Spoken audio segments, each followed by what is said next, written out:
이제 이스라엘 시리즈가 거의 끝내가는 것 같아요. 제가 계속을 하려면 앞으로 한 1년은 더 해야 될 것 같은데, 잠깐 여기에서 이제 끝내고, 이제 오늘이 44번째인데, 다음 주에 45번째로 해서 끝내고, 이제 우리 성탄과 새해를 맞이해서 또 우리 새해가 되면 또 다른 시리즈로 이제 공부하게 될 거예요. 그렇다고 해서 이스라엘이 그걸로 끝나는 것이 아니고 앞으로도 계속해서 이스라엘과 연관되는 말씀들이 우리에게 올 것입니다. 기대해 주시길 바라요. 지난 시간에도 우리가 참 어려운 공부를 지금 하고 있는데, 지난 시간에 왜 사탄에게 높은 지위와 이 막강한 권력을 부여하셨나 라는 그 어려운 주제를 가지고 성령님이 우리에게 가르쳐 주시는 대로 우리가 공부했어요. 이 질문은 모든 기독교인들에게서 받는 질문이고, 특히 비기독교인들로부터도 받는 질문들이에요. 그렇기 때문에 우리가 이 질문을 잘 대답을 할 수 있는 지식과 명철과 지혜가 있어야 된다고 저는 보고 있어요. 그런데 이제 놀랍게도 오늘날 기독교인이라고 하지만 대부분의 기독교인들이 인본주의 지향적 그러한 사상을 가지고 있는 분들이 엄청 많아요. 그래서요, 이분들이 예수님을 섬긴다고 하지만 매주 교회 다니면서 설교 말씀 듣고 또 성경 공부도 열심히 하지만 항상 마음속에 깔려있는 질문이 하나가 뭐겠어요?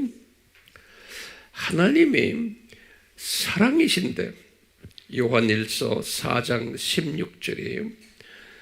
하나님이 사랑이신데 왜 사탄을 허락하셨나? 왜 그놈을 당장 타락 즉시 불못으로 던지지 않으셨나? 이 질문 끝없이 하게 돼요. 뿐만 아니라 이놈을 쭉 7,000년 동안 권력을 가지고 행사하게 하다가 그리고는 때가 되어서 이제 불못으로 던질 터인데 왜 이렇게 긴 시간을 그놈에게 높은 지위와 막강한 권력을 줘가지고 우리 인간들을, 특히 하나님의 자녀들을 괴롭히는가? 우리 예수님이 왜 이놈들에게 이런 권력을 주셨나라는 질문, 이 질문이 또 하나 있고, 그 다음에 중요한 질문이 있어요. 왜 이 사탄의 종교를 가지고 있는 이슬람 종교, 그분들에게는 좀 미안한 말이지만요, 또 불교 종교 또는 무신론을 이야기하는 공산당들 또는 힌두 종교, 이런 종교인들이 엄청 많은 거예요. 우리 기독교인들보다 훨씬 더 많은데 이 분들이 왜 기독교인들, 하나님의 자녀들을 괴롭히느냐, 이게 질문이에요. 그래서 특히 이슬람도 말할 거 없지만 하나님의 자녀들이 숨어서 예수님을 섬기는 거예요. 또 우리 공산권에서도 마찬가지인 거예요. 우리 북한은 말할 것도 없고 중국도 그렇고 숨어서 예수님을 섬기는 거예요. 그리고는 두려워하고 그놈들을. 그러면 이런 질문이 있어요. 왜 그러시는가? 왜 하나님이 이렇게 디자인하셨나요? 이 질문 저만 지금 던지는 거 아니죠? 여러분들도 마찬가지고 여러분들의 가족들도 이 질문 던져요. 주변의 친구들도 이 질문을 던지고 자녀들도 이 질문을 던져요. 여기에 대한 대답이 필요해요? 안 해요? 이게 절대적으로 필요한 거예요. 이 대답을 우리가 해줘야 되는 거예요. 그러면 똑똑한 사람들은 그래요. 어떻게 우리가 섬기는 예수님이 이 공산당 저놈들한테도 꼼짝 못하시느냐 이거예요. 지금 우리 북한에 예수님을 사랑하는 우리 형제 자매들이 그놈 공산당 놈들한테 엄청 매를 맞아가면서 감옥에 있는 거예요. 그럼 예수님은 어떻게 손을 놓으셨나? 맥이 없으신가? 포기하셨나? 이런 이야기들에 대해서 제가 지난 시간에 나름대로 좀 설명을 해드렸어요. 오늘도 계속해서 이제 할 터인데요. 계속해서요. 오늘은 제목이 뭐냐면요. 어떤 사람을 사탄이 가장 두려워하는가라는 제목을 가지고 오늘 좀 말씀드리려고 해요. 이 기독교인 교리 중에 또 어떤 교단 중에 누구라고는 제가 말을 하질 않지만 교단의 그 주 가르침이 뭐냐면 예수님이 왜 이 세상에 오시게 됐나라는 질문에 가르치는 대답이 있어요. 우리나라에도 그런 교단이 있어요. 그럼 뭐라고 말하냐면 사탄을 무찌르기 위해서 사탄과 싸워서 사탄을 무찌르기 위해서 예수님이 오시게 되었다. 그렇기 때문에 우리 할 일은 귀신 쫓아내야 되고 악령들 쫓아내는 게 우리의 사명이다라고 하는 그런 신학을 가지고 있는 분들과 교단들, 신학자들이 있어요. 그렇기 때문에 죽으라고 기도해야 되고, 왜? 기도도 뭐냐면 사탄을 무찌르기 위해서 기도해야 된다는 거예요. 그러니까 아주 강력하게 기도하면서 사탄을 무찌러야 된다고 생각하는 거예요. 그러니까 기독교를 사탄과 싸움하는 종교로 전락시킨 그런 분들이 우리나라에 있어요, 없어요? 많아요. 그러니까 열심히 기도해야 된다. 금식까지 하면서. 그러니까요, 이 기독교 신앙생활을 한다는 것이 엄청 부담이 되고 어렵고 이 갈등이 오고 스트레스가 오는 거예요. 아무리 기도해도 이놈이 안 쫓아나니까 문제는 거예요. 우리가 북한의 김정은 그놈들 없애기 위해서 밤을 새며 기도하는 분도 있고 뭐 금식하는 분들도 있는데 이놈들이 쫓겨나지 않고 더 악하게 놀아요. 요새 노는 거 보세요. 그냥 미사일 쏘고 말이죠. 더 악하게 놀아요. 이것을 우리가 어떻게 소화해야 되냐 이거예요. 자, 이런 질문에 대해서 우리가 좀 앞으로도 계속하겠지만 또 이런 질문이 있죠.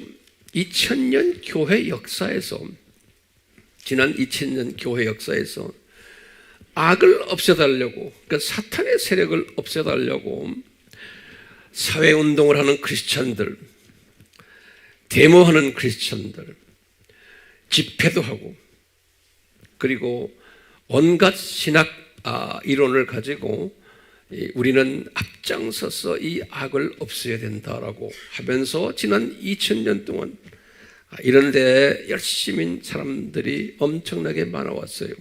그러니까 기독교는 악을 없애는 종교다. 나쁜 왕들, 나쁜 대통령들, 나쁜 지도자들, 나쁜 놈들 그놈을 없애서 이 세상을 살기 좋은 나라로 만드는 것이 기독교인의 사명이다, 책임이다. 이렇게 이제 외치는 분들이 꽤 많아요. 오늘날도 마찬가지예요. 그러면서 이렇게 해왔지만 과거 2000년 동안 악이 더 성해졌어요. 이게 이제 우리의 딜레마예요. 이렇게 교회가 또 크리스찬들이 열심히 악을 없애려고 별 노력을 다 했는데 가면서 악이 더 심해지는 거예요. 예. 이것을 우리가 어떻게 대답해야 돼요? 여러분들 어떻게 대답해야 돼요? 여러분들이 가르칠 때도 이렇게 질문을 던지고는 여기에 대한 해답을 해줘야 돼요. 그러면 내가 해답을 받는 것만이 아니고 우리 주변에 우리 형제 자매들도 이 해답을 받아야 되는 거예요. 우리가 지금 조금씩 받고 있어요? 안 받고 있어요? 받고 있죠? 이제 계속해서 우리가 좀 받아야 돼요. 자, 그러면 이제 어떤 분은 그래요. 황 목사님, 이렇게 악이 성한데 점점 더 성해지는데 그렇다고 예수님께만 다 맡겨놓고 손 놓고 있으라는 겁니까? 라고 또 질문을 던질 수 있어요.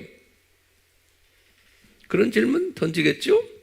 이 악이 이렇게 성한데 그러면 예수님께만 맡겨놓고 우리는 손 놓고 있어야 됩니까? 라고 이렇게 말을 할 때 손 놓고 있으면 안 된다라고 저는 말하고 싶어요. 다시 말하면 악이 있다는 것을, 악이 이렇게 악하다는 것을, 더 강하게 악이 행한다는 것을 노출을 시킬 필요가 있는 거예요. 예. 노출은 시켜야 돼요. 그래서 악의 정체성과 악이 나쁘다는 것을, 그러니까 악을 없애자라고 외칠 수는 있어요. 예. 그래서 이제 노출 사역이에요. 지금 제가 이렇게 설교하는 것도 악의 존재를 노출시키는 거예요. 그리고 악이 더 심해진다는 것을, 그래서 안타까워하는, 여기까지는 이야기할 수 있어요. 그렇지만 여기까지 이야기하는 크리스천들이 상당히 많아요. 오늘날도 지금 오늘 주일 설교에서 많은 목사님들이 이런 설교할 거예요. 악을 없애자. 자, 그런데 악을 노출시키는 일은 기독교인이 아닌 비기독교인들도 항상 하고 있는 거예요. 그래서 우리 유튜브에 들어가 놓으면 많은 분들이 악에 대해서, 이 세상에 대해서 기독교인이 아닌 사람들도 아주 재미있는 이야기로 이 세상의 문제 해결을 위해서 하는 분들 많고 접속자도 상당히 많아요. 예. 그런 노출 사역을 하는 분들 있어요. 비기독교인들도요. 그런데 또 기독교인 중에서도 이런 노출 사역하는 분들이 있어요. 근데 안타깝게도 기독교인들이 이 노출 사역을 하면서 노출만 하는 거지. 이게 나쁘다. 아무개 나쁘다. 무엇이 나쁘다 하지만 거기에서 우리 기독교인들은 거기에서 한 단계 다시 업그레이드 시켜야 되거든요. 뭐라고 그럴까요? 이것이 나쁜데 이것은 인간의 힘으로는 이 나쁜 악을 쫓아낼 수 없다라고까지 가져야 돼요. 이 기독교인들의 노출 사역을 하는 사람들은. 그렇기 때문에 거기다 또 한 단계 업그레이드 시키면 성사적인 가르침이 더 앞으로 악해질 거다라고까지 이야기해 줘야 되는 거예요. 이게 기독교인들의 노출 사역이에요. 그러면서 더 거기다 또 하나 또 보태면은 이것은 예수님의 디자인이다. 이 사회가 악해지는 것은 앞으로 예수님의 재림 전까지 더 악해질 거다. 라고까지 이야기해 주면 얼마나 좋겠어요? 그런데 그렇게 이야기하면 뭐가 줄어들어요? 구독자가 줄어들어 버려요. 그거 좋아하는 사람 별로 없어요. 그러니까 악하다 말까지만 하면 돼요. 제 말에 이해가 되세요? 예. 그게 이제 안타까운 것 중에 하나예요. 그렇기 때문에 그렇다고 해서 우리 기독교인들은 세상이 악하다는 것을 직접 간접으로 계속 외쳐야 되고 그것도 조직적으로, 예, 아주 이성적으로 또는 논리적으로 이것을 외칠 필요가 있죠. 예. 그러다가 이제 때가 되면은 우리 기독교인들은 그거 외치는 사람들 중에서 좀 더 업그레이드 시켜서 하면 좋겠죠. 예. 근데 어떤 사람들은 그까지의 사명을 주님이 주세요. 예. 그것도 사명이에요. 주님께서 주시는 사명이고 주님의 은사예요. 그건 아무나 못해요. 자, 제가요, 이 말을 하는 이유가요, 이 악이요, 언제 제거되게 되어 있어요? 그러면 언제라는 거 알죠? 그러니까 오늘날의 이 악은 더 심해질까요? 안 심해질까요? 더 심해지게 되어 있어요. 그러면 이제 우리 또 질문이 있는 거예요. 왜 예수님의 재림 전에 이 악이 더 심해지도록 디자인하셨나요? 우리가 아는 예수님이 우리 감람산 설교에서 분명히 말씀하셨거든요. 내가 재림하기 전에는 산고가 더 심해질 거다. 그래서 이 산고라는 것은 예수님의 장중에서 이 사탄의 세력들이 산고를 일으키는 거예요. 다시 말해요. 산고는 누가 일으켜요? 사탄이 일으키지만 누구의 계획 속에서, 누구의 장중에서? 예수님의 장중에서요. 그렇기 때문에 예수님이 2000년 전에 감람산 설교에서 이 본인이 디자인하신 것을 제자들에게 가르쳐 주셨어요. 그러니까 이 산고는 예수님의 완전한 계획 속에서 이 산고가 움직여지는 거예요. 아멘이요? 예. 자, 그렇기 때문에 왜 예수님의 이 재림 전에 이 산고들, 자연적인 산고, 정치 경제적인 산고, 전염병 산고, 복음의 산고, 이 윤리 도덕이 무너지는 산고, 이 모든 인간성이 무너지는, 자연이 무너지는, 복음이 무너지는 이 산고, 왜 예수님이 디자인하셨나? 이게 이제 우리 질문 중에 하나예요. 왜 이런 산고가 있어야 되는가? 그러면서 왜 예수님이 이것을 산고라는 단어를 쓰셨나요? 산고, 우리 아기가 나오는, 다시 말하면 산고라는 단어는요, 출생의 기쁨이 있기 전에 반드시 겪어야 하는 아픔이에요. 이 산고에, 다시 말하면 기쁜 소식이 있기 전에 반드시 겪어야 하는 아픔이에요. 그럼 기쁜 소식은 누굴까요? 예수님의 재림이에요. 예수님의 재림의 초림에서부터 재림까지 약 2000년 안에 재림의 기쁜 소식이 있기 전에 반드시 있어야 되는 아픔이에요. 그것을 산고라 그랬어요. 그러면 왜 이렇게 꼭 기쁜 소식이 있기 전에 이렇게 아픔을 만들었습니까? 그냥 기쁜 소식 주시면 되지 라고 하면은 이 아픔을 통해서, 산고를 통해서 애타게 기다리게 하시는 거예요. 예수님의 재림을 우리 인간의 태생적인 한계성이에요. 그래서 우리 인간은 아픔을 통해서 이 예수님의 재림을 기다리도록 만든 거예요. 그건 이 세상엔 소망이 없다 이제. 예수님 오실 것밖에는 이렇게 만들어 놓는 거예요. 그뿐 아니라 오셨을 때 예수님이 기다리다가 오셨으면 고마움을 느끼도록 하기 위해서 그런 거예요. 이 인간의 태생적인 한계성이에요. 그리고 오셨기 때문에 고마운 것만이 아니고 기쁨을 누리라고. 기쁨을 누리라고. 그렇게 이제 하신 거예요. 인간의 태생적인 한계성이에요. 그래서 이 예를 제가 몇 가지 들어드릴게요. 우리 돈이요, 없어야지만, 빚에 쪼달려야지만 돈의 귀함을 알아요. 이거 우리 인간은요, 아마 없어져야 돼요. 고생해봐야 돼요. 예. 건강도 한번 잃어봐야지만 정신 차려요. 건강의 소중함을. 공기 오염도 경험해야지만 공기의 고마움을 알아요.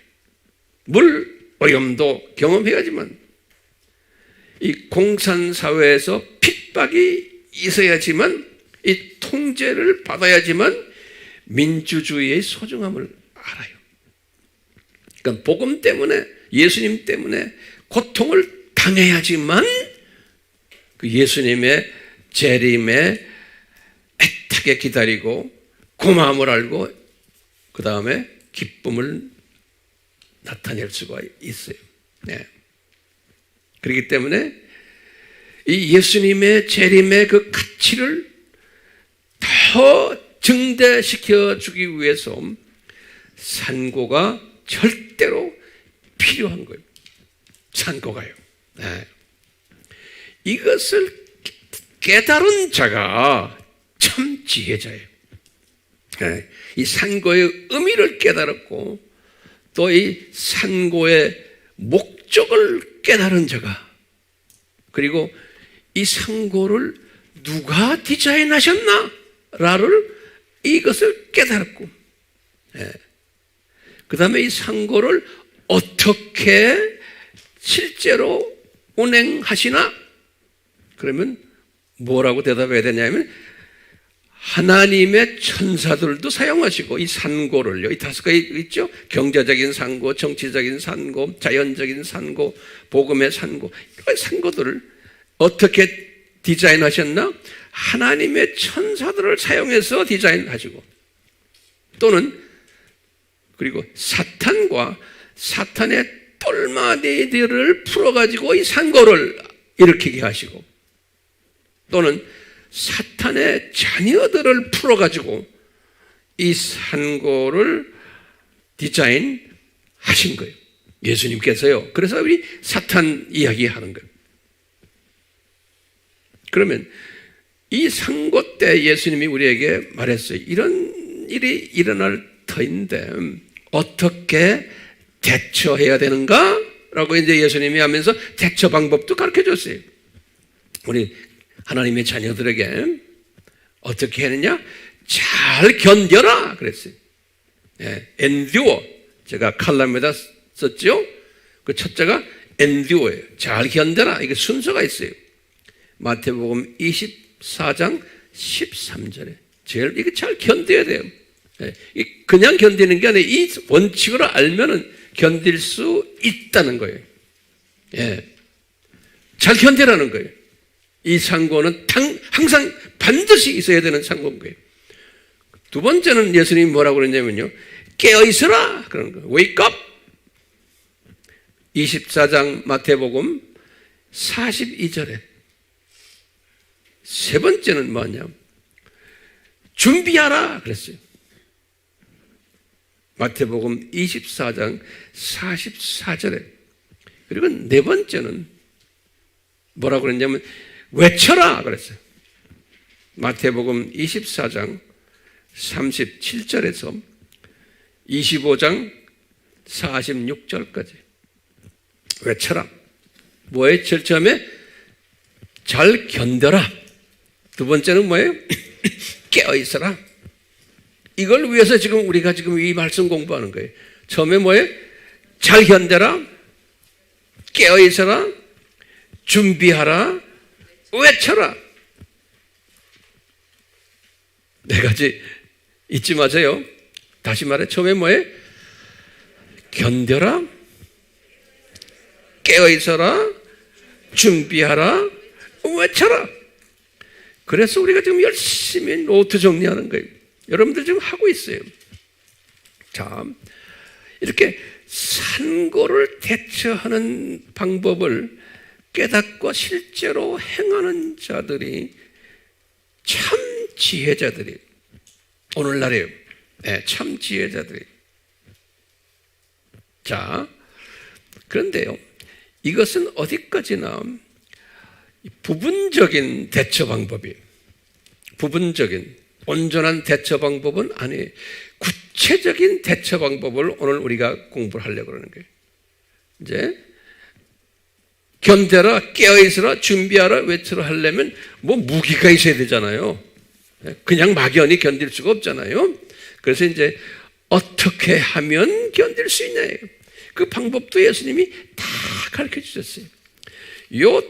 요걸 가진 사람을 예수님이 뭐라고 그랬냐면 사탄이 제일 무서워한다고 그랬어요. 그러니까 요런 사람은 지금 요 대처 방법을 우리가 이제 좀 있으면 공부할 터인데 별거 아니에요. 여러분들 평소에 다 들은 이야기들이. 이런 사람은 사탄이 무서워하고 가까이 오지도 못하고 이런 사람을 피하는 거예요. 사탄이. 왜요? 이런 거를 공부하도록 깨닫게 하도록 했기 때문에 그래서 사탄을 풀어놓는 건데 내가 하고 있는데 사탄이 필요해요? 안 필요해요? 필요 없는 거예요. 그러니까 사탄이 알아요. 저분한테는 내가 교육시킬 게 없네. 그러니까 사탄이 가까이 오지도 않아요.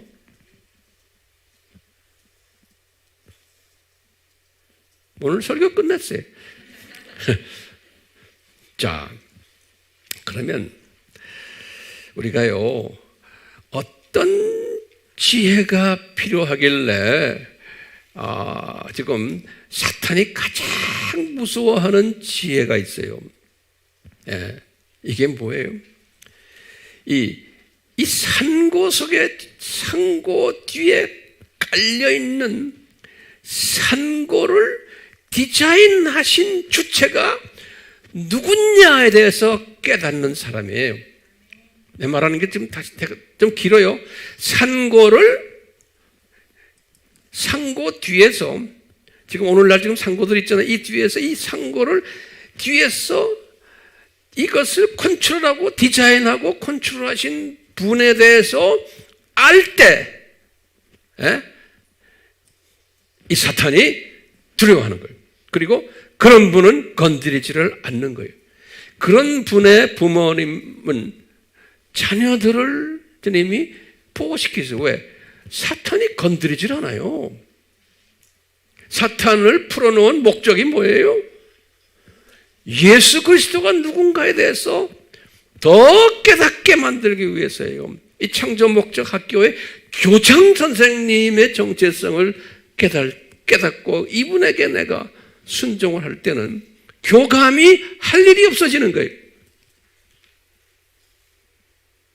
교감이 할 일이 없는 거예요. 그러면 평소에 우리가 항상 이야기하지만 이 중요한 예수 그리스도가 누구냐에 대해서 중요하게 가르치는 7가지의 신학 주제들이 있어요. 이것을 우리가 아바에서도 열심히 공부하고 제가 주일마다 설교하는 내용들이에요. 이것을 다시 한번 수천 번을 제가 이야기하지만 다시 한번 정리합시다. 첫째가 뭐냐면요, 7가지의 신학 주제들이 다 예수님을 알기 위해서 하는 거예요.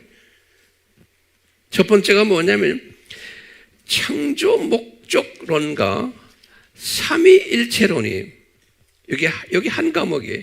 창조 목적론과 삼위일체론. 삼위일체는 하나, God, 엘로힘 아닙니까? 창조주, 창조자들이라는 이름이에요. 엘로힘. 그러니까 창조자니까 창조 목적이 있고 그분들이 삼위 하나님이 누군가에 대해서 우리가 철저하게 알아야 돼요. 이것을 알면은 사탄이 겁을 내요. 이런 사람에게는 사탄이 가까이 오지를 않아요. 왜? 예수님이 못 가게 하세요.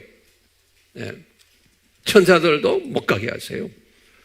그런데 하나님의 자녀들인데 오늘날 전 세계 어디를 가나 똑같아요. 교회는 다니는데 이 부분을 몰라요. 하나님의 자녀들이, 목사들도 모르는 사람 많아요.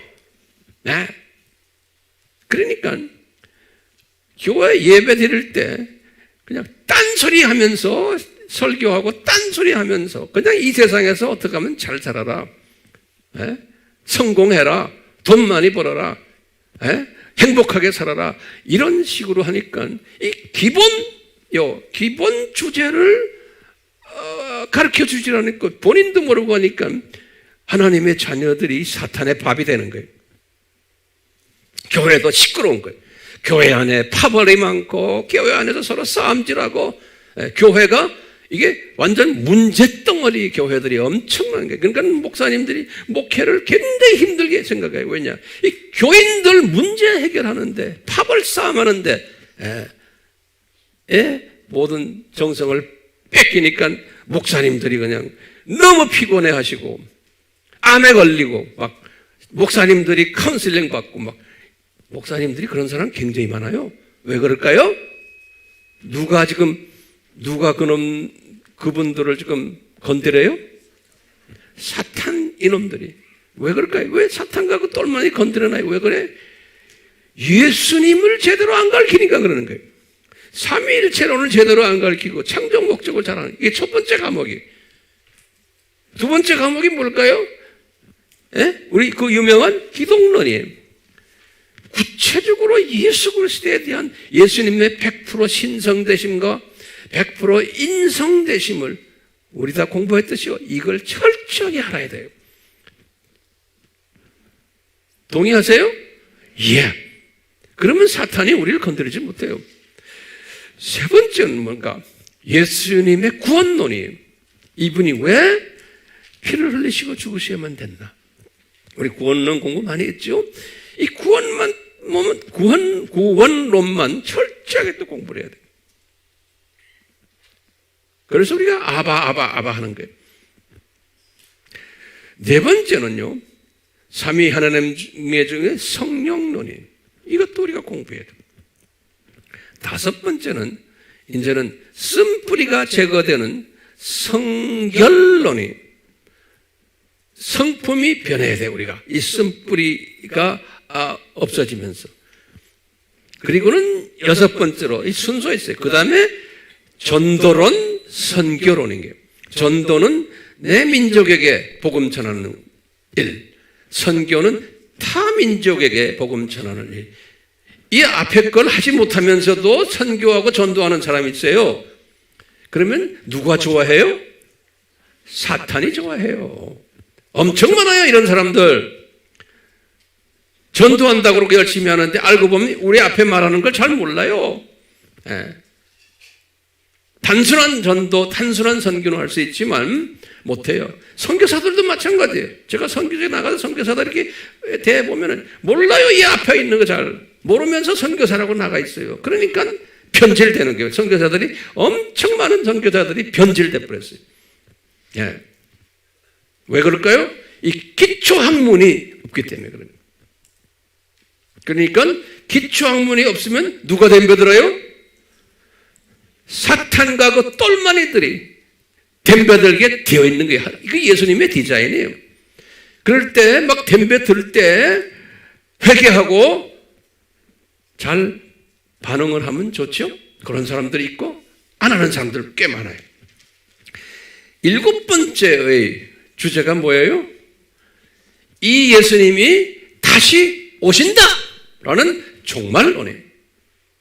이 종말론도 지금 얼마나 복잡하게 만들어놨어요. 그래서 우리가 그걸 다 공부했죠. 몇 가지 학설이에요? 네 가지 학설에 대해서 우리가 다 공부했죠. 이거 해야 되는 거예요. 그리고는 내 입장은 어느 학설이다라는 것까지 딱 자기 입장을 만들어야 되는 거예요. 그래서 사람들을 볼 때마다 누가 무슨 말을 하면 저 사람은 종말론이 어느 쪽이구나. 이걸 다 분별할 줄 알아야 돼요. 분별력이. 그걸 모르면 사탄이 또 덤벼들어요. 몇 가지 주제입니까? 7가지죠? 첫 번째는 창조 목적론과 삼위일체론을 하나로 말하세요. 그 다음에 구원론, 기독론, 구원론, 성령론, 성결론, 전도, 선교론, 그 다음에 7번째 종말론.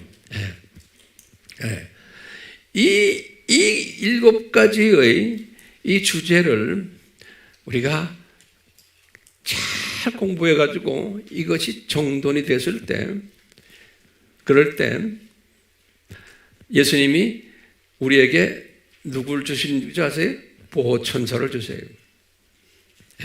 나만이 아니에요. 그런 부모님의 자녀들까지 보호 천사를 주님이 주세요. 왜? 이제 너는 사탄이 와서 덤비지 못하도록 사탄을 다 막아버리는 거예요. 저 사람, 너 이제 나는 그때 하나님의 사랑이 있어요. 예? 사랑만 베푸세요. 왜? 본인이 지금 사탄을 보낸 목적을 알고 그 목적에 의해서 이 7가지의 예수님에 관한 이 모든 것을 알고 있기 때문에 사탄의 공격이 필요 없는 거예요.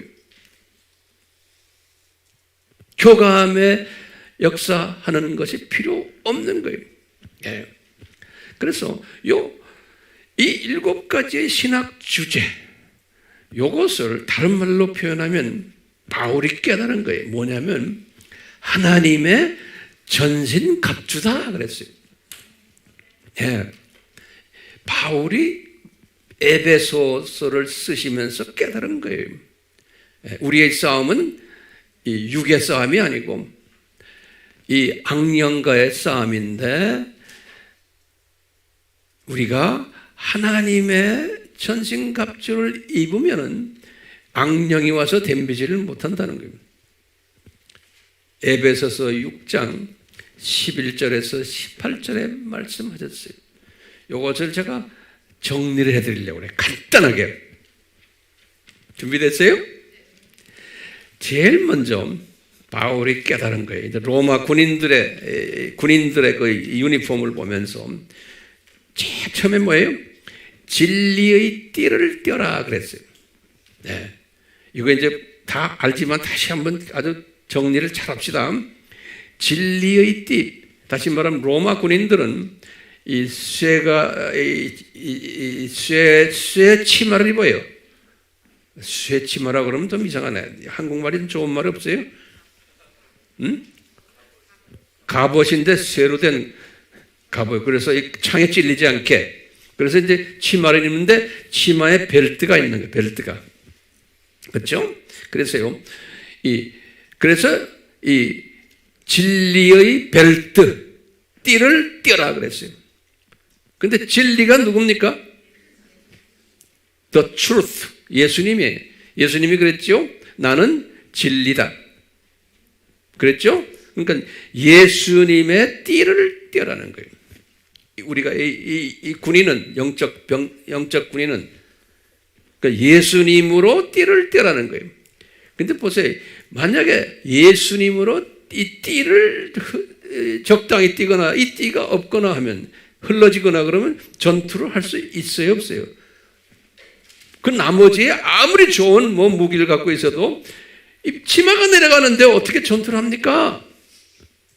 그렇기 때문에요. 이 진리의 띠는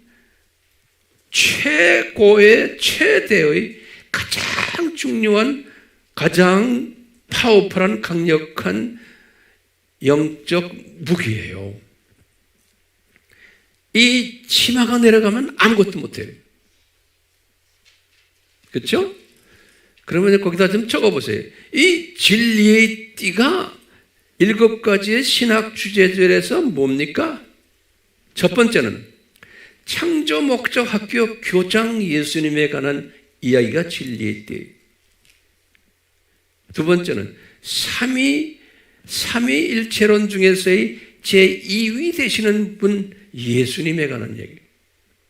세 번째는 기독론, 구원론의 주체 되시는 예수님에 관한 이야기.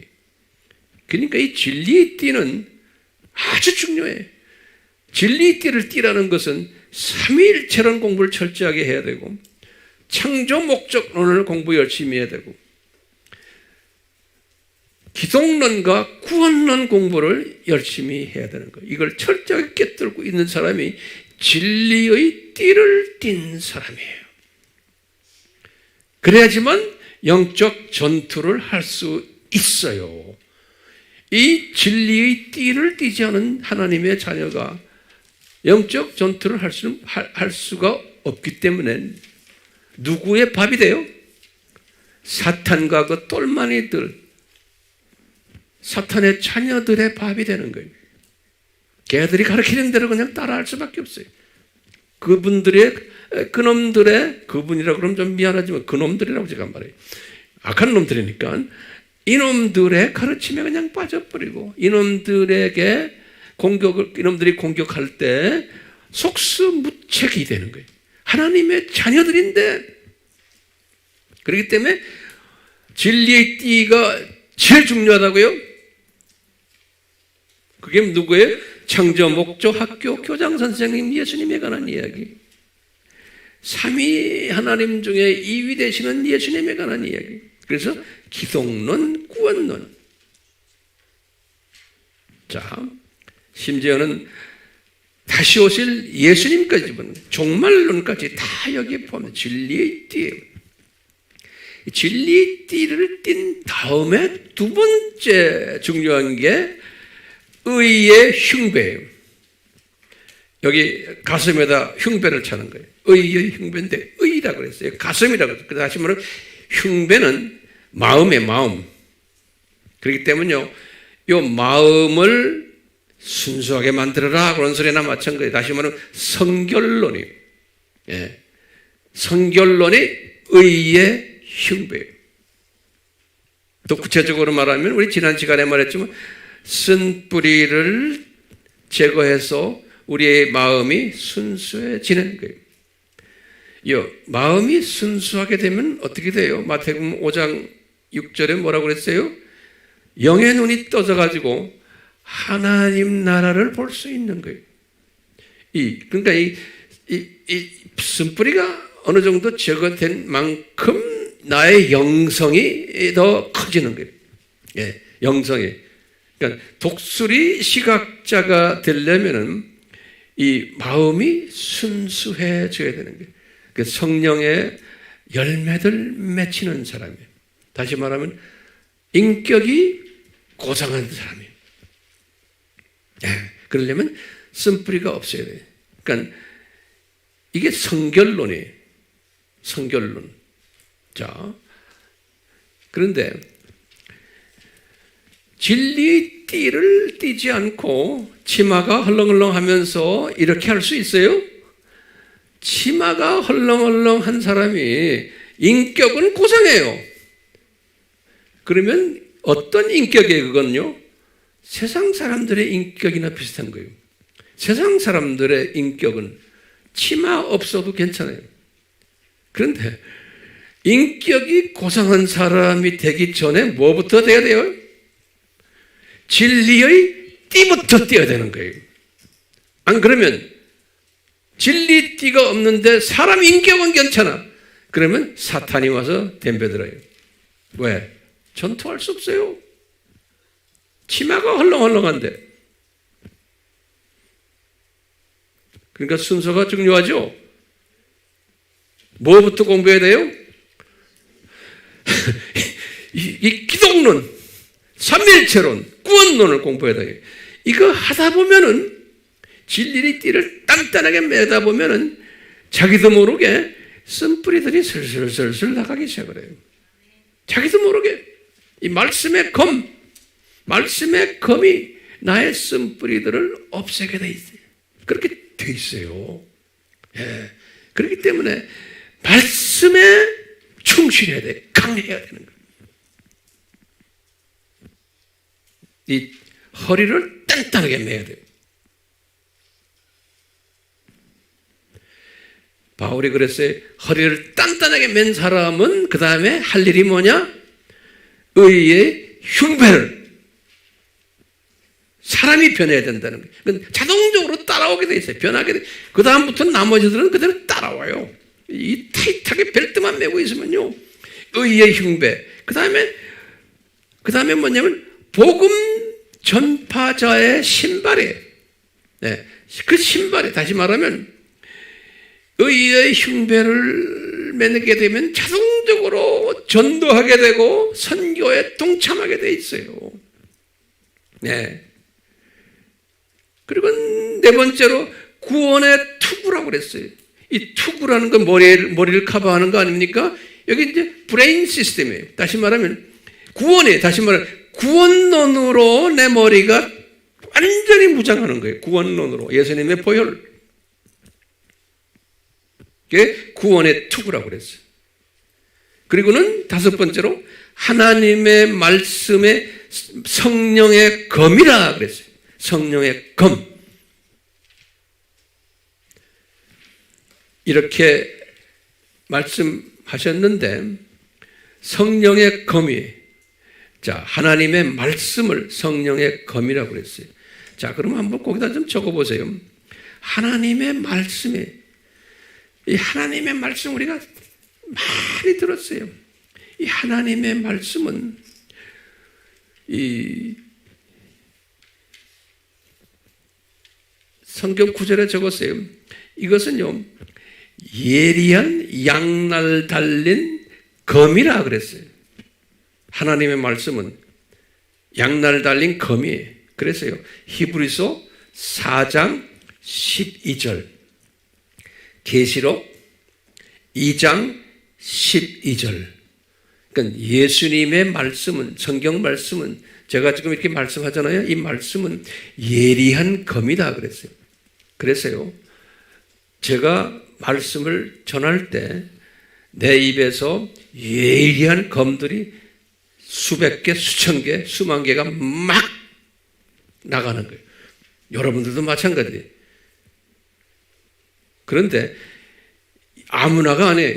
지금 진리의 띠를 띠고 의의 흉배를 가지고 복음 열심히 잘 전하고 구원의 투구를 가진 사람에게는 말씀이, 그분의 말씀 속에 있는 하나님의 말씀이 진짜 내 속에 들어와 가지고 이 검이 돼 가지고 막 나가는 거예요. 그러니까 이 말씀을 들을 때마다 사람들이 깨닫고 정신 차리고, 예, 그러면서 내 속에 있는 쓴뿌리들이 잘려나가는 역사들이 일어나게 되어 있는 거예요. 예. 또 하나님의 말씀은 어떤 기능을 가지고 있냐면은 이 영의 양식이에요. 다시 말하면 이 영적으로 나를 자라게 하는 거예요. 이 말씀이 영의 양식이에요. 에스겔서 3장 1절에는 그걸 두루마리 책이라 그랬어요. 두루마리 책. 예. 그렇기 때문에 이 영의 양식은 먹어야 되죠. 그렇기 때문에 예레미야서 15장 16절에는 이 영의 양식을, 하나님의 말씀을 먹어라 그랬어요. 자, 그런데 중요한 게 있어요. 이 영의 양식인 이 두루마리 책이에요. 이 두루마리 책은 누구에 관한 이야기인가? 여기 중요한 거예요. 무슨 정보가 그 두루마리 책에 들어있느냐? 그럴 때 예수님의 기독론에 관한 이야기라는 거예요. 히브리서 10장 7절에, 히브리서 10장 7절에 두루마리 책이 예수님에 관한 이야기라는, 그 속에 있는 것이, 또 예수님도 그랬어요. 부활하신 후에 누가복음 24장 44절에 이 두루마리 책이 나에 관한 이야기다. 예수님이 그랬어요. 누가복음 24장 44절에 또 예수님이 요한복음 5장 39절에 또 말씀하셨어요. 오늘 우리가 말씀 속에서 봤어요. 아까 성구에서 요한복음 5장 39절에 예수님이 뭐라고 그랬어요? 성경을 봐라, 두루마리 책을 봐라, 구약을 봐라. 그 속에 모든 이야기가 다 나에 관한 이야기라는 거예요. 예수님에 관한 이야기. 다시 말하면 기독론이에요. 기독론. 그러면 목사님, 기독론이라 그러면 삼위일체론은 공부할 필요 없잖아요. 기독론을 공부하려면 삼위일체론을 공부하지 않고는 기독론을 소화를 못해요. 그렇기 때문에 기독론 하면 항상 뭐가 따라붙어야 돼요? 삼위일체론이 따라붙어야 되고, 그래서 그 다음에 또 뭐가 따라붙어야 돼요? 구원론이 따라붙어야 되는 거예요. 요새 와서는 종말론까지 따라붙어야지만 기독론을 제대로 공부하는 거예요. 예. 그렇죠? 그러니까 이 말씀을 내가 공부하면은, 예? 어떻게 되냐면은 나의 인격이 변하게 돼 있어요. 쓴뿌리가 빠지기 시작하는 거예요. 이 쓴뿌리가 빠지다 보면 나의 영의 시각이 변하는 거예요. 영성이 변해버리는 거예요. 그러니까요, 이 하나님의 전신갑주를 입으면은 사람이 변해버려요. 가치관이 변해버리고, 믿음관이 변해버리고, 세계관이 변해버려요.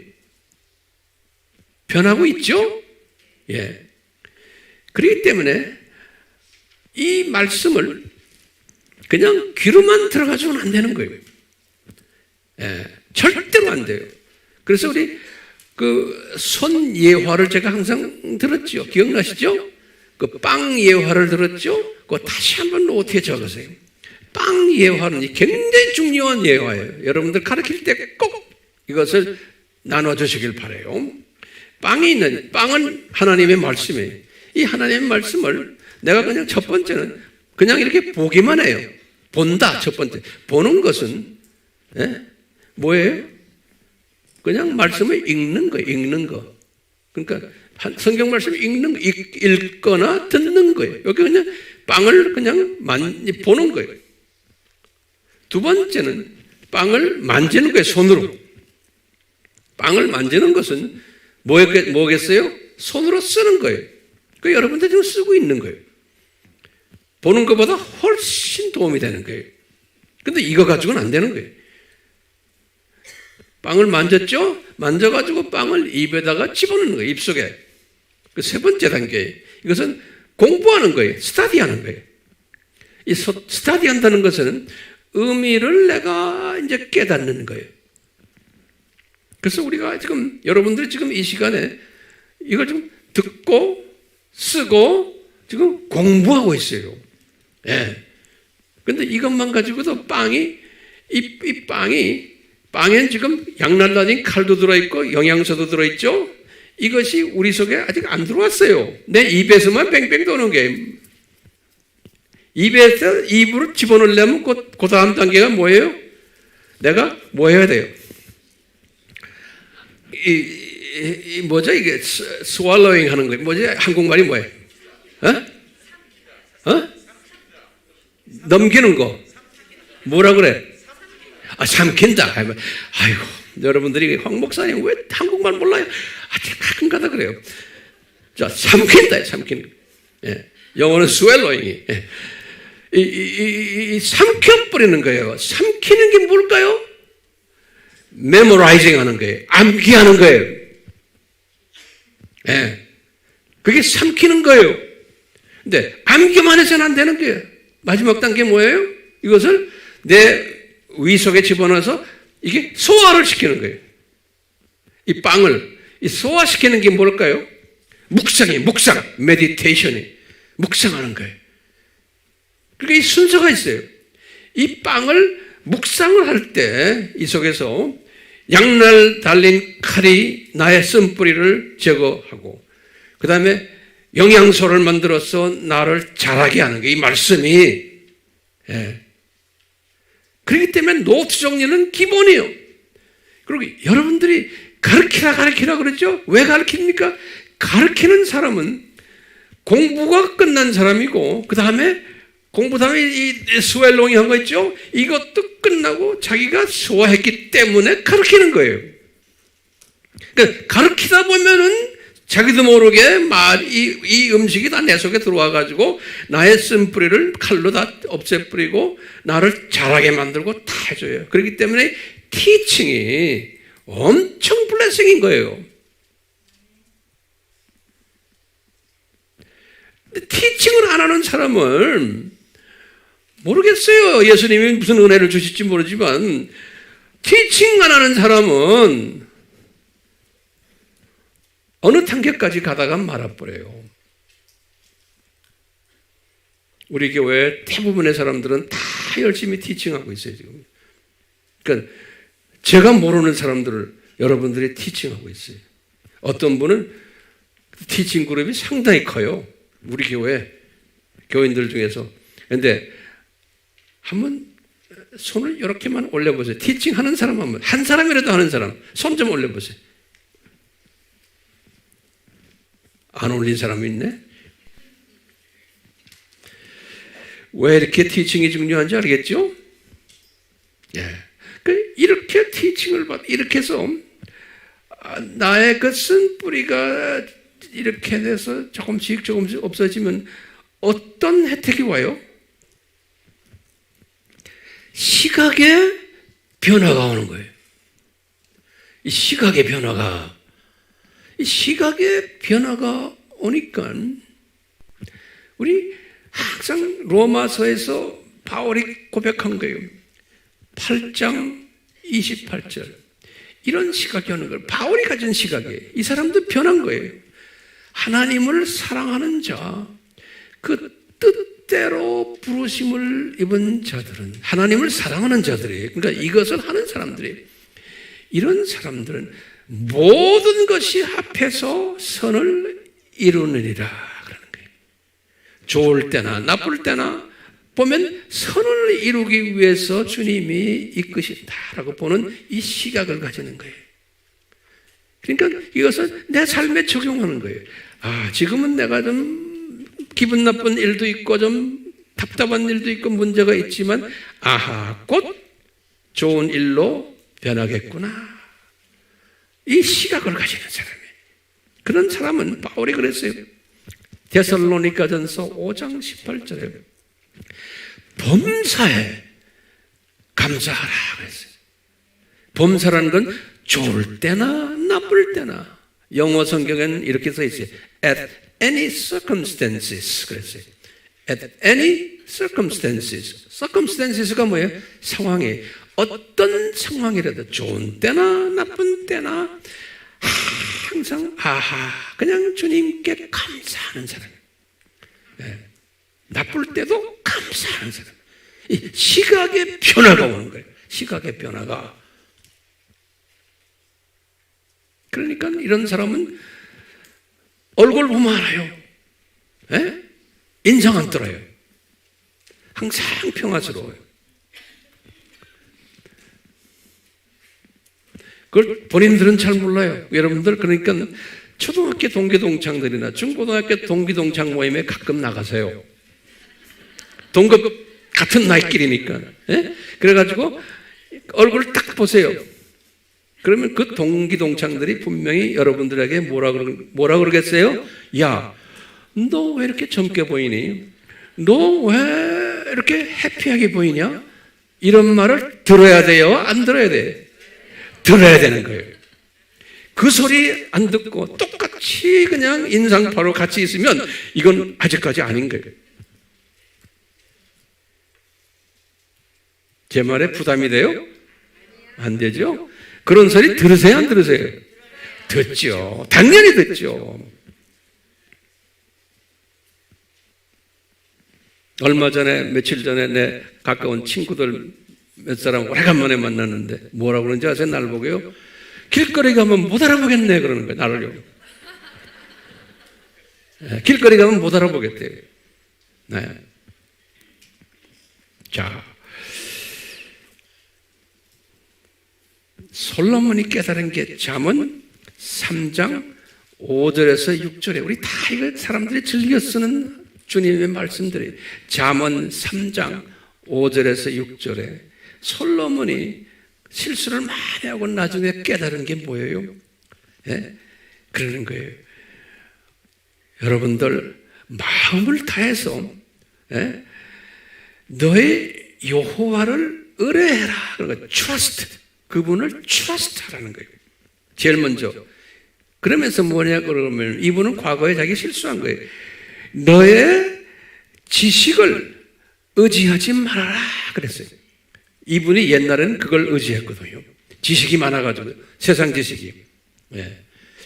그러면서 마음을 다해서 여호와를 의뢰하고 너의 지식을 의뢰하지 말아라.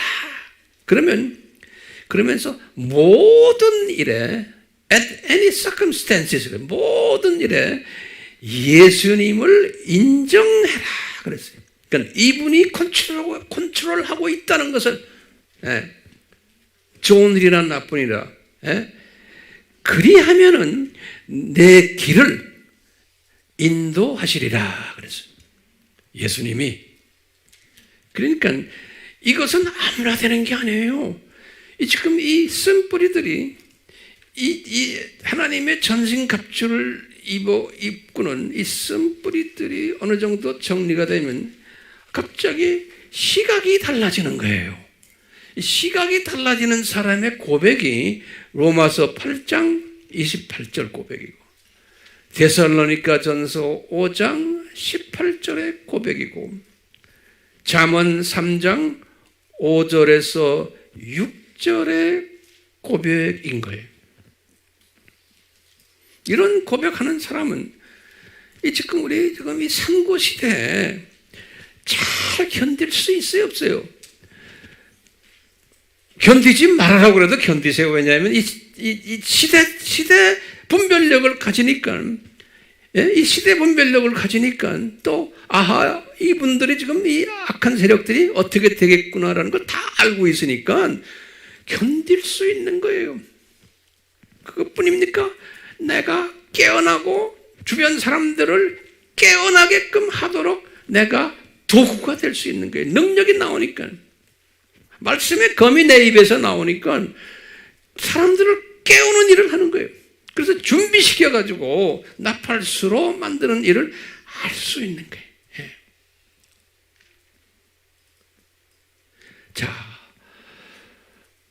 이런 분들을 만들기 위해서 하나님이 사탄을 사용하시는 거예요.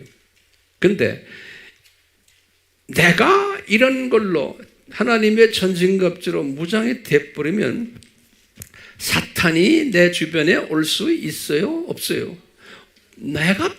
사탄이 필요 없는 거예요. 예수님의 입장에서 보면,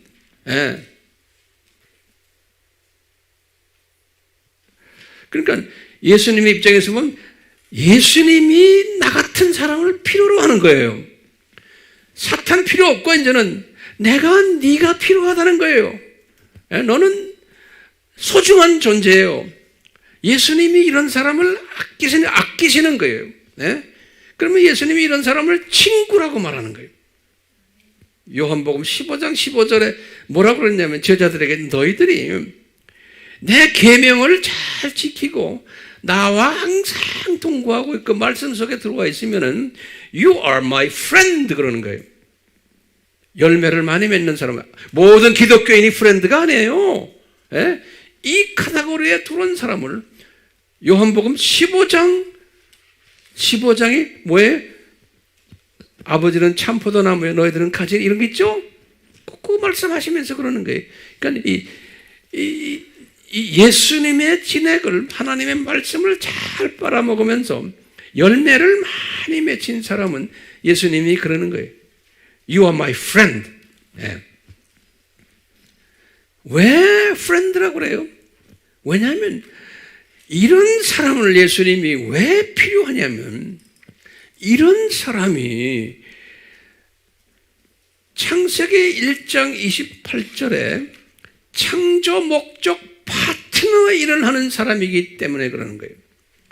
이런 사람을 주님이 사용하셔서 모든 피조물들에게 창조 목적을 가르쳐주고 관리해주고 인도해주는 일, 또 이런 사람이 모든 인간들, 하나님의 자녀들을 창조 목적에 부합되는 삶을 살도록 가르치며 인도하는 이 일을 하기 때문에 예수님이 이런 사람들을 소중하게 생각하시고, 왜? 예수님이 필요한 사람들이기 때문에 그러는 거예요. 하나님의 자녀인데, 그러니까 모든 하나님의 자녀가 이 일에 관리하는 게 아니고 이런 피조물이기 때문에 쓴뿌리들이 있고 인격이 예수님화가 안 된 사람들은 사용을 못해요. 그러니까 이런 분들은 세상에 그냥 살다가 그냥 천국으로 다 올려보내는 거예요. 그러니까 천국에는 이런 사람이 많아야 되는 거예요. 왜냐하면 일반 백성이 많아야 되는 거예요. 그러니까 하나님의 퍼펙트한 디자인이에요. 그렇기 때문에 그냥 이런 걸 모르고서 살다가 이 세상 사탄 그놈들이 와서 괴롭힐 때 울고불고 하고 기도도 하고 이거 없애주십시오. 그런 고생을 하다가 나중에 하늘나라에 가는 거예요. 예? 대부분의 하나님의 자녀들은 그러니까 기도도 많이 하고 뭐 많이 하는데 성품이 변하지 않고 시각이 변하지 않으면서 그냥 살다가 가는 사람들이 대부분이에요. 근데 그게 나빠요? 아니, 예수님의 디자인 같아요, 저는. 그렇기 때문에 왜냐? 일반 백성이 많아야 되는 거예요. 저 동네. 거기도 그 안에도 일반 백성 중에서도 계층이 있겠죠. 그러니까요. 제가 지금 이 가르치는 이 내용을 몰라도 괜찮아요. 이 내용대로 안 살아도 괜찮아요. 내가 이걸 외치지? 예? 안 살아도 괜찮아요.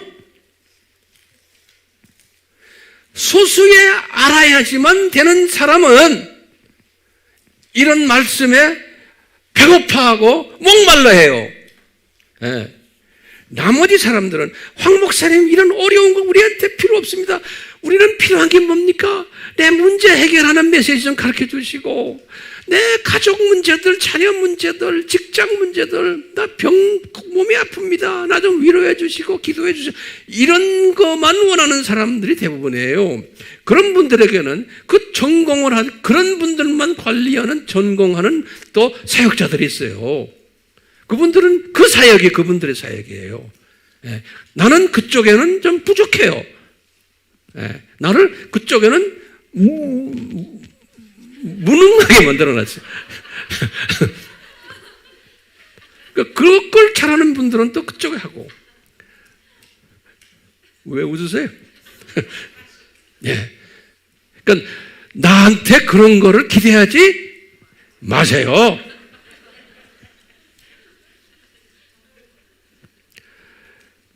여러분들 이 세상에서 성공하라고 제가 지금 이 목회하는 게 아니잖아요. 저 세상에서 성공하라고.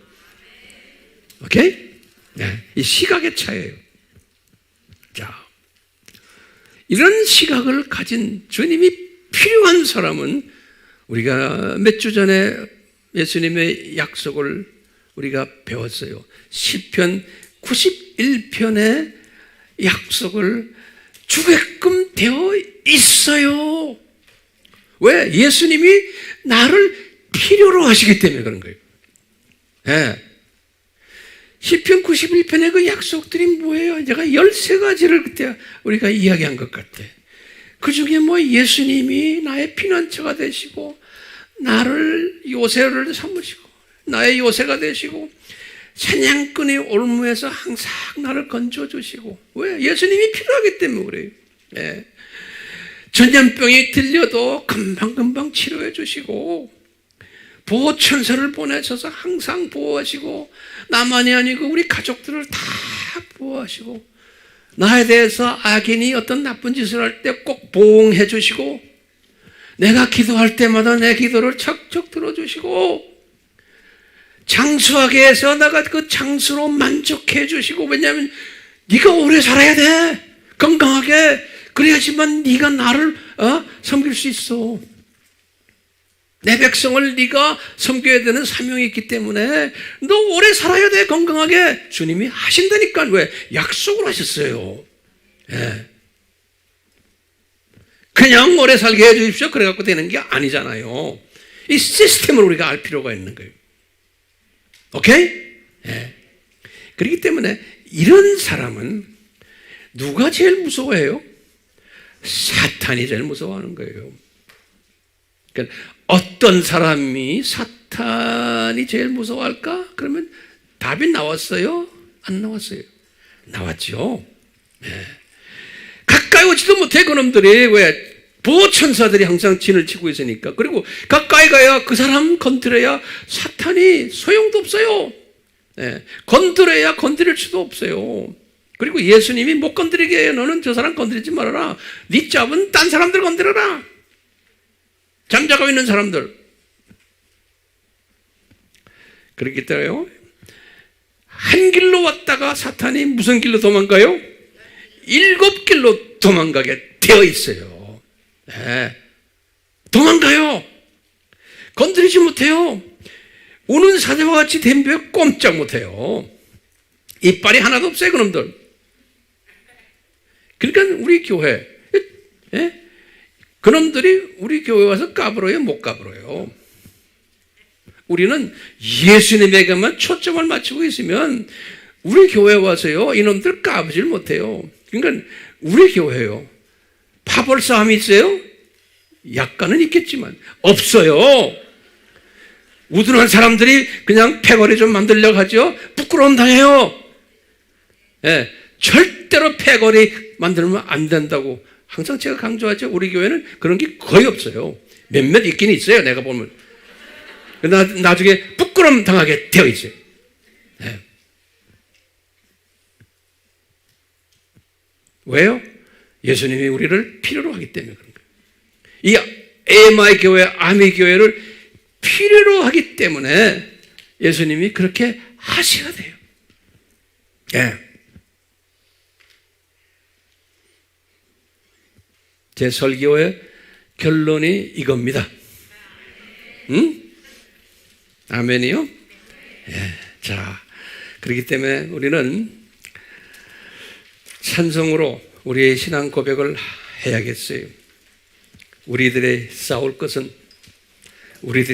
것은 혈기도 아니고 육체도 아니고, 예?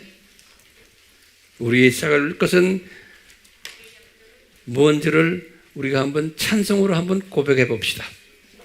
예수님, 저희들이 이 찬송을 부를 때 오늘 이 메시지가 저희들을 감동케 하시고 이것이 우리 마음에 깊이 들어와서 우리를 변화시켜서 영의 눈이 더 밝아지는 그러한 은혜가 임하기를 다시 한번 간구합니다.